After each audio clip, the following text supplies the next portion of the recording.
and the next talk. And also for the people watching YouTube, Facebook, thank you for joining, being here. Keep the chat going. If you're walking around on the VSF, have fun, check the people around, talk to the partners, or just stay here on stage one. I see the two gentlemen that are joining me for the talk. They're ready. They're looking pumped. I see thumbs up. I see beautiful backgrounds. It's going to be amazing. So I'm not going to spend too much time of taking time away from their talk, but we're going to have a duel. We're going to have a duel, and it's not going to be a duel. Maybe it is between the two gentlemen, because it's a duel of giants, and they are giants in their industry, but they're also going to talk about a duel between steering capability versus agility, if I pronounce it correctly, and I think it links perfectly to what we have been discussing also in the panel.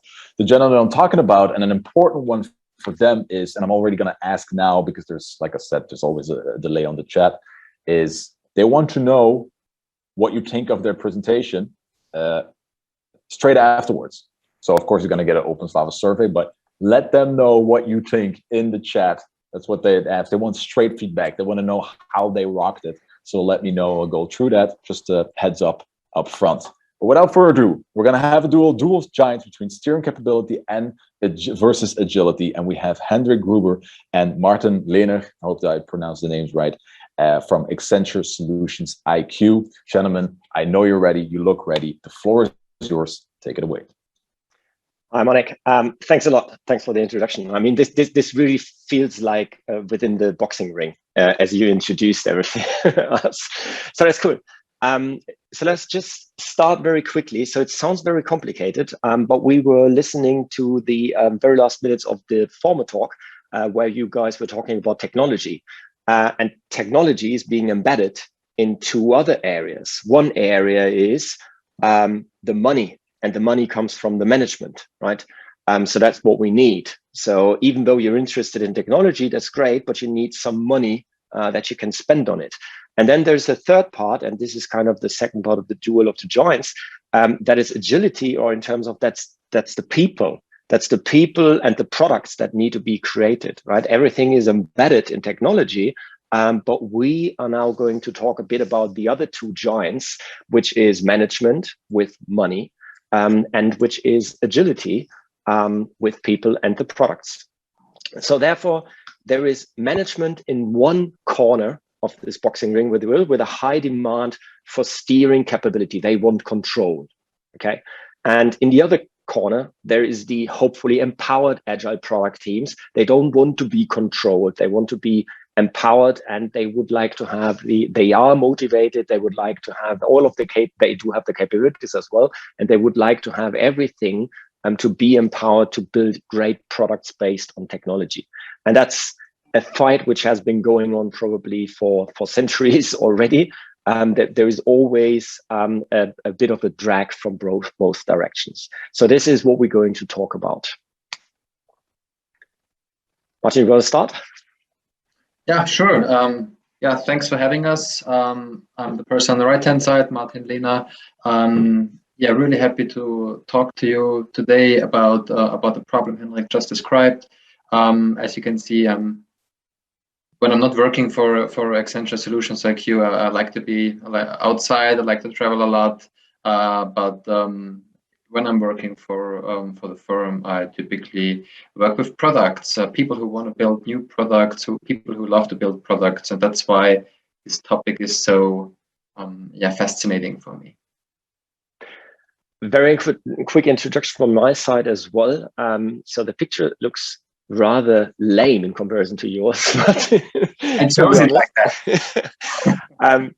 So for me, I think originally I was a technology guy. Kind of the fun fact is I grew up with Oracle technologies, and comparing it to the talk we're having right now, I was always fascinated by Oracle, in case you still know Oracle, that database company, but they changed during the recent years, or probably even 10 or 15 years ago. They bought lots of other companies, and the same kind of thing happened to me as well. I grew probably a bit from this particular technology more towards a products guy, because Oracle now is being known as a products guy. I mean, they have so many products. It's not just anymore the database itself. So technology is still at the core of everything, as well it is for me, but it is also kind of how to get companies to be successful, and how to build great products.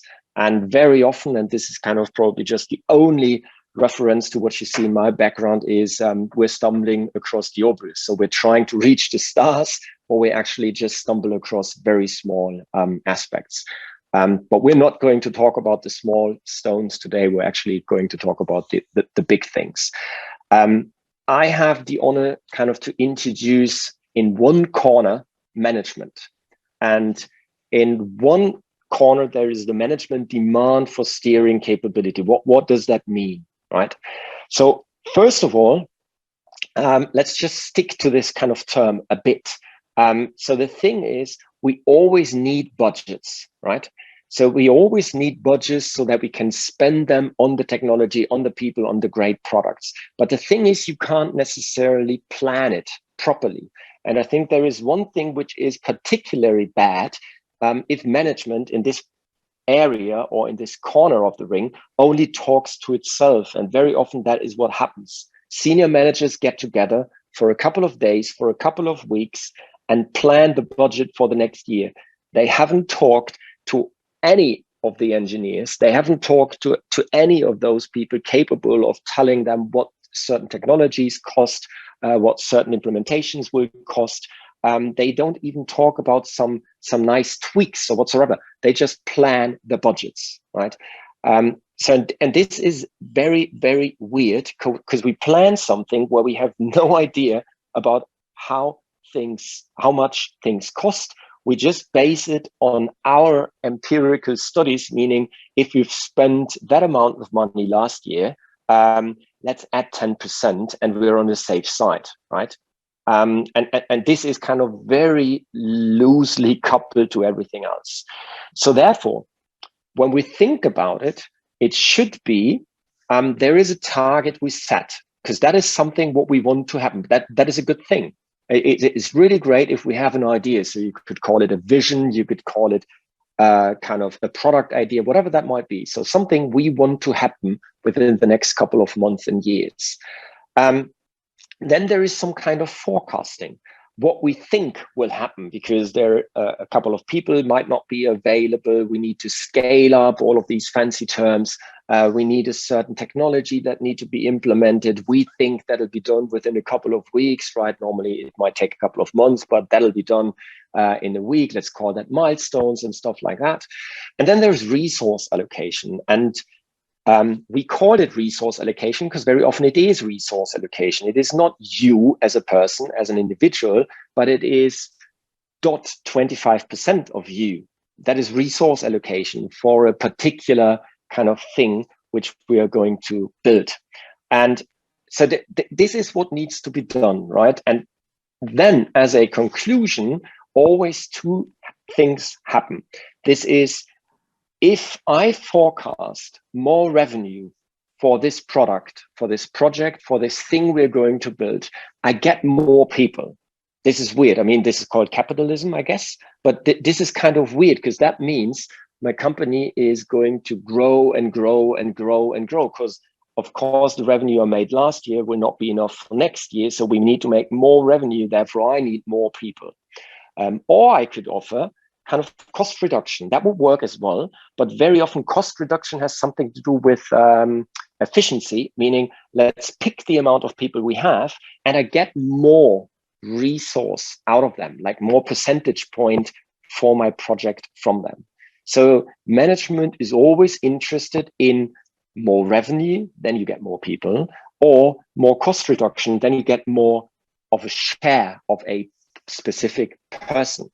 And as you can see in the title, before we move on, there is something which we call kind of the evil guide to corporate success. And what that really means is something we'll show you in a second. When we go to the next slide, there is something which comes as a consequence. And this is really, we're feeding the devil, if you will, right?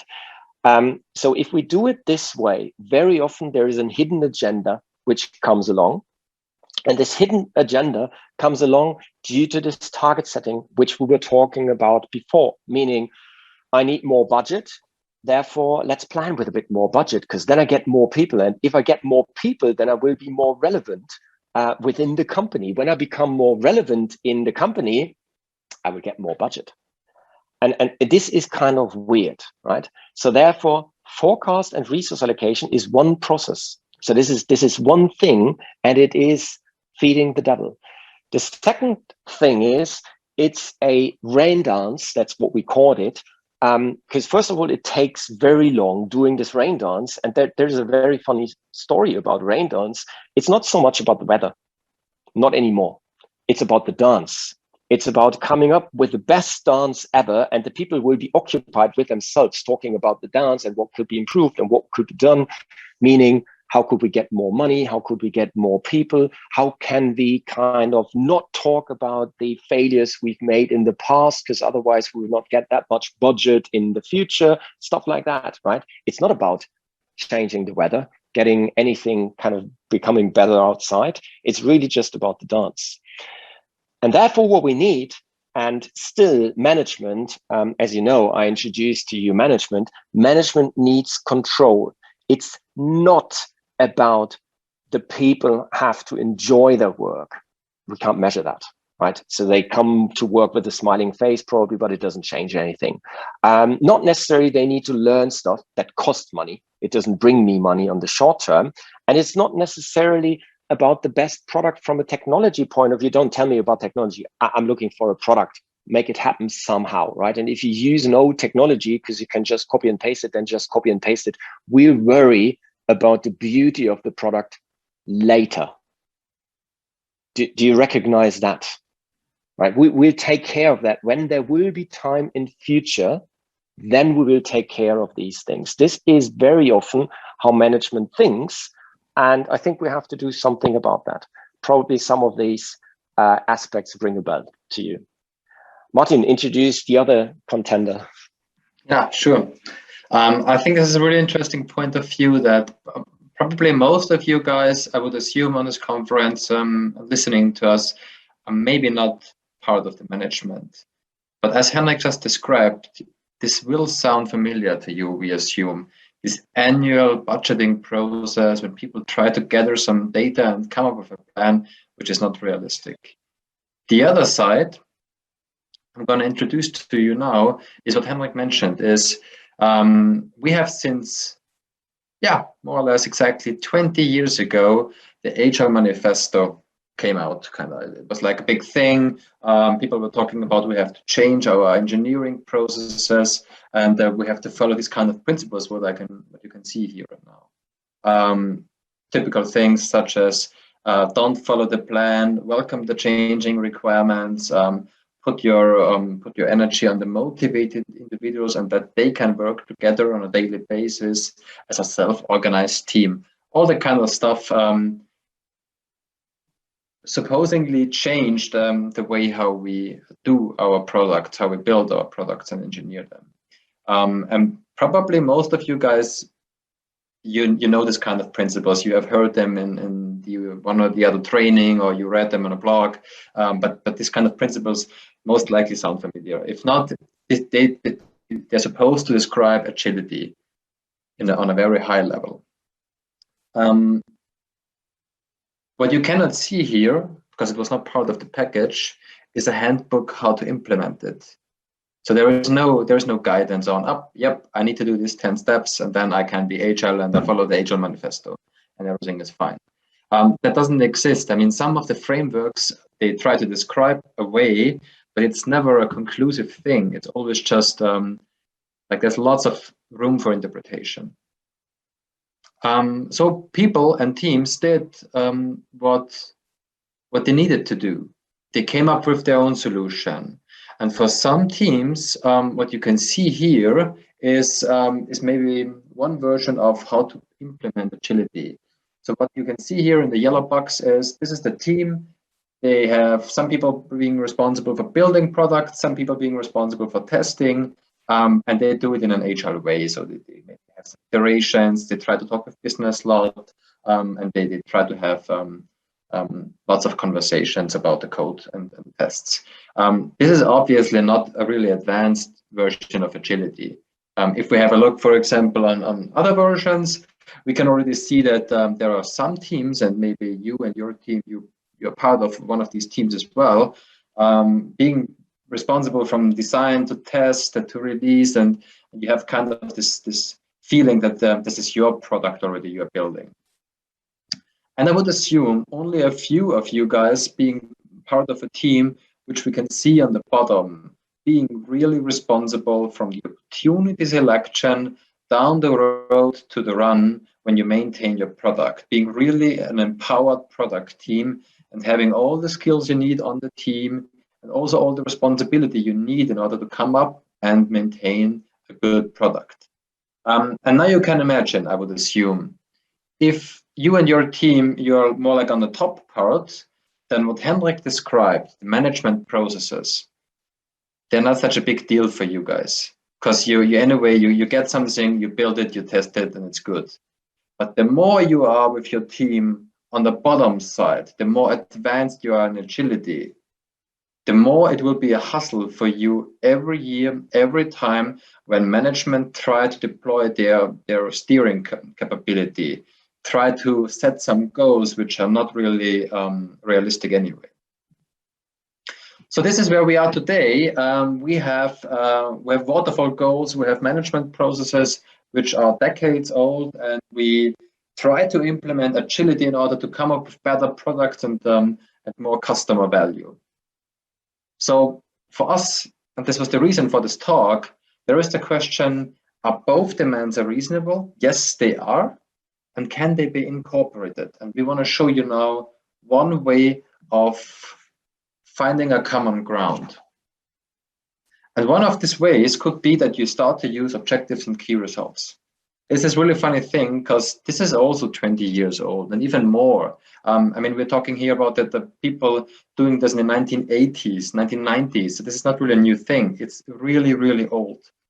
Still, it's a very effective method because it tells the management and the teams all together to come up with mutual outcome-oriented goals. We don't talk about a milestone saying something has to be released. We're talking about outcome-oriented goals. And every goal has a qualitative objective, and every goal has measurable key results, the things I can really measure out there, which describes the outcome. To make it easier for you guys, I brought you an example. It's really easy. Qualitative goal could be that I want our customers to buy more healthy chocolate. Measurable key results could be such as we increase sales of sugar-free chocolate on the best spots of more than 10%. Additionally, we want the sugar-free chocolate still earning more than 40% margin, and at least 50% of the sugar-free chocolate we sell should have a fair trade classification. So you can see here, it's not about how we get things done. This is solely up to the team. We talk here about what we want to achieve, what's the outcome we want to achieve. And this is a really interesting thing because it changes how management and agile teams can collaborate. If it comes to target setting again, we can make use of OKRs in order to get two levels done. The first one is definitely that OKRs are set in co-creation, meaning top-down and bottom-up, there should be a co-creation about the objectives and key results we want to achieve, the stuff which needs to be done, the outcome we want to have. And the second part, and this is also a really interesting one, is we split the what from the how. There are these goals, these outcome-oriented goals, the objectives and key results, describing what kind of outcome we want to achieve. But it does not describe how we're going to do it. So there is no milestone plan based on releases anymore. This is solely up to the product teams that they think about to what kind of outcome-oriented goals, OKRs, they agreed on to achieve and in what kind of time frame. And then they need to think about what needs to be done, what kind of opportunities do we have to follow in order to make it somehow realistic to achieve these goals. So we think about how will we get there. And this is really a different way of thinking about this the steering capability and about agility when you work with objectives and key results, because it gives the power back to the team, but still puts the management in a place to decide on where to go. So Henrik just mentioned in the beginning that the target setting, the forecasting, and the resource allocation, these three, they all belong to the evil guide to corporate success. What objectives and key results can do is for sure not everything, but definitely it can help out with the target setting, help out the management and the empowered product teams to come to a mutual ground and to find goals together, and definitely split the what from the how. What it doesn't cover is the forecasting or the resource allocation. And as you can see here, we didn't bring a solution for that. Just brought some question marks. This still needs to be figured out, and maybe some organizations already figured out a way how to do it. I mean, there are lots of people talking about beyond budgeting. This is definitely a good way to go to find the solution. And what we want to encourage you now is, as our host mentioned, we would like to talk to you about this kind of stuff. Did you and your organization find a way to split target setting, forecasting, resource allocation from each other in order to make it yet move away from this evil guide, or couldn't you do that so far? Did any of you experience objectives and key results, and can tell us what kind of outcome or even impact you could reach with this tool? Yeah, that would be kind of the questions we would be interested for.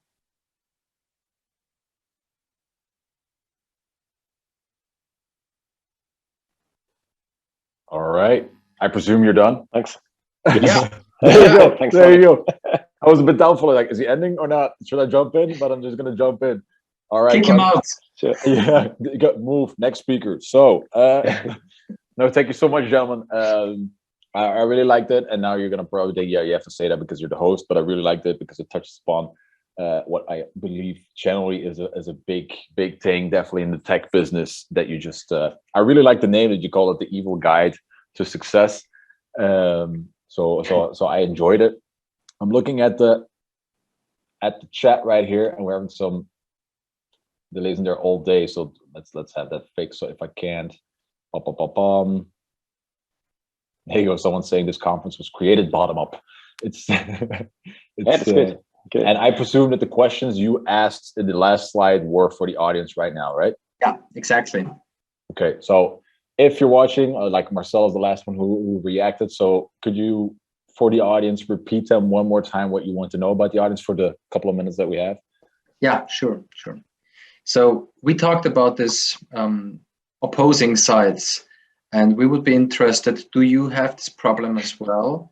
Mm-hmm. Could you find a solution? Could you or your organization find a solution for this kind of problem? And what's your experience with objectives and key results? All right.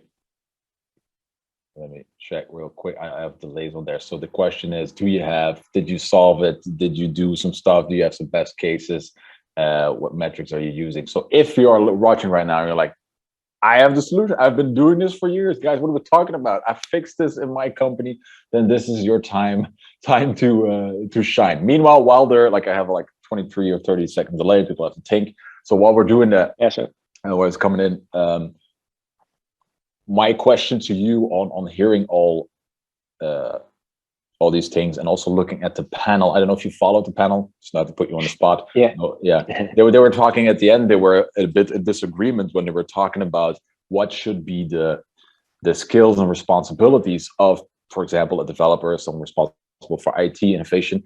And Koen said, well, they need to expand a bit, because like you're saying, in the boardroom, when they need the budget, you can't just say, I want to work on my code, because they're not going to give you the money. That's the story you're telling. On the other hand, you had Rick saying, well, I don't necessarily agree, because they need to be focusing on what they want to do, and someone else, and even with the whole cloud thing, it might disappear, that it will go by itself, and they just focused on their business. What's your opinion linking this to your story? That's pretty straightforward. I'm not sure if we have the same opinion, Martin. Let's see. So I would say you always have to sell your ideas. regardless what kind of developer, administrator, or whatever you are. So if you cannot sell your idea, whatever technologically great it is, you will not succeed. Therefore, you need some idea of kind of storytelling, understand what the budgeting situation is, salala, all of these things. Okay, so you're saying, well, you got to do it. You can't move forward if you're not focusing also all on getting it done. I can maybe cover the other side. It's not an answer for the engineers, but I think also the boardroom needs to change. Talking here about product orientation, and most board members have some kind of lawyer or business background, and actually there should be a chief product officer being responsible for the products they have and providing the competitive advantage for the company. But they don't. They just still have the same type of board members companies have typically. Okay. Yeah. And then looking at chat, Marcel is, I don't know, I think it's meant for what you're saying, is that he says, "Are you not afraid for such opinions?" with a big smiley face. And then he says, "Heretics," with another smiley face with his tongue out. I don't know. I presume he's talking about what you just said in your presentation. Are you not afraid for such opinions? You mean the provocation? Yeah, I think I think it's nothing new, right? What we've been talking about, and very often I think the conversation has to start. So probably we just took things for granted. All of us, we took things for granted for too long, right? So we always try to learn how management works. We always try to learn how the corporation works. Probably it is time to change all of that. Okay. All right. And is there, like, I knew you give a whole presentation about that, but if you say, is it then just the metrics, or if you say, well, you need to sell your idea, you need to be able to push through those walls, is there other skills that our audience should think about, learn themselves, besides coming with the right metrics, like this is where I'm going, I'm going to cost save, or is it all about the metrics? Storytelling. Yeah, I was about to say exactly the same thing. So I mean, every great product. So I think, I'm not sure if that is related, but I think I haven't seen it, but there is a new documentary on Netflix, I think, about Google Earth. So as I said, I haven't seen it. Yeah. But if it is what I think about, it might be very compelling, because it's not about technology. I don't think it is about the technology, but I think it is about what you can do with the technology. I'm pretty sure there was some storytelling involved. And I think that is great, because so much is possible with technology. Sell it right, get the money for it, get the funding, and then do something great out of it. There you go. I think that's a really good wrap up, because my backstage crew is saying, like, the next speaker is already ready. Is that I do, like I said, it's not about me and it's not about my opinion, but I do agree. And also looking at what the people in the panel said, is that they also said it's not about the technology, it's getting that mindset about regulations, about the trust, about moving forward, that is important, and that is pushing companies back. And what you're saying also inside the companies is, as a team that wants to move forward, how do you get the budget? And you need to have the metrics, because that's how they measure, but you also need to be able to wrap it into a story. Yeah. And what are we doing every day on OpenSlava? We're telling stories to inspire the people watching right now. So that being said, Henrik, Martin, I want to thank you so much for this inspirational presentation. I'm super happy that you agree on things. Let me know how the Netflix series goes, because I also saw it. Put it in my list. I'm also going to watch it. Thank you so much. Continue dueling, and we'll maybe see each other next year to see what progress has been Absolutely. made. Thanks for the invitation. Give them a digital applause to the clapping emojis in the chat.